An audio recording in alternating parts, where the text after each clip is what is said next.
Il était nuit, et les lumières de la ville scintillaient dans les rues tandis qu'Amine se promenait dans le marché aux puces, à la recherche de quelque chose d'étrange ou de spécial qui attirerait son attention. Parmi les tas d'appareils anciens, il aperçut un vieux téléphone, avec un petit écran et des boutons proéminents. Il ne ressemblait pas à un téléphone ordinaire, car il y avait un étrange bouton rouge au milieu, sans symbole ni fonction claire.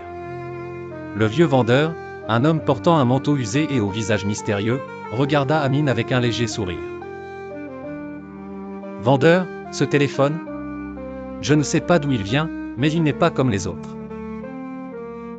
Amine, sarcastique, qu'est-ce qui le rend spécial? Est-ce qu'il appelle des fantômes? Le vieux homme rit, puis dit d'une voix basse, « Tu as 10 secondes pour découvrir par toi-même, ou oublier que tu l'as vu. » Bien que ces mots n'aient pas de sens, la curiosité poussa Amine à l'acheter. Le téléphone n'était pas cher, et il semblait être une pièce rare. Découverte du bouton mystérieux. Dans sa chambre, Amine s'assit sur son lit, faisant tourner le téléphone entre ses mains. Pas de réseau, pas d'application, juste un écran noir et un bouton rouge au milieu. Amine, grommelant, encore un vieux truc, pourquoi les jeux achetés? Sans réfléchir, il appuya sur le bouton rouge. Soudain, il ressentit un léger vertige, comme si l'air avait vibré un instant. Il regarda autour de lui, tout semblait pareil. Mais un instant. La tasse qu'il avait fait tomber quelques secondes auparavant était revenue à sa place, comme si le temps était revenu en arrière. Amine, étonné, qu'est-ce que c'est? Impossible. Est-ce que je suis revenu dans le temps? Il essaya d'appuyer à nouveau, et il revint 10 secondes en arrière. Cette fois, il décida d'essayer quelque chose d'étrange. Il prit son stylo, le lança par terre, puis appuya sur le bouton. Boum! Le stylo revint dans sa main. Amine, avec un rire incrédule, « Oh mon Dieu, ce bouton rembobine le temps. » Le jeu dangereux. Dans les jours suivants, Amine profita de son nouveau pouvoir. Il pouvait changer ses mots avant de les dire, éviter les erreurs embarrassantes, et même gagner des paris avec ses amis.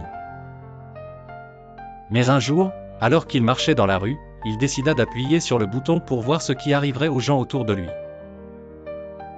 Et à ce moment-là, il vit un homme marchant en arrière-plan disparaître complètement. Son cœur s'arrêta un instant.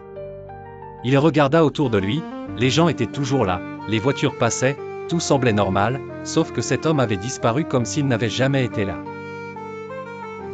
Amine, avec peur, « Qu'est-ce que j'ai fait? » Non, non, c'était peut-être juste une illusion.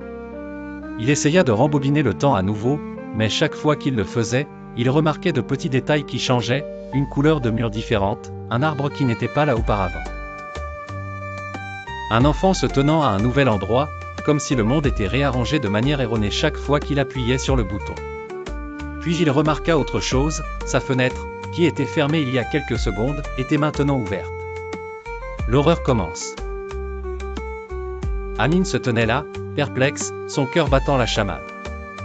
Il commença à entendre des murmures venant du téléphone. Téléphone, d'une voix faible, « Arrête, tu as été repéré. »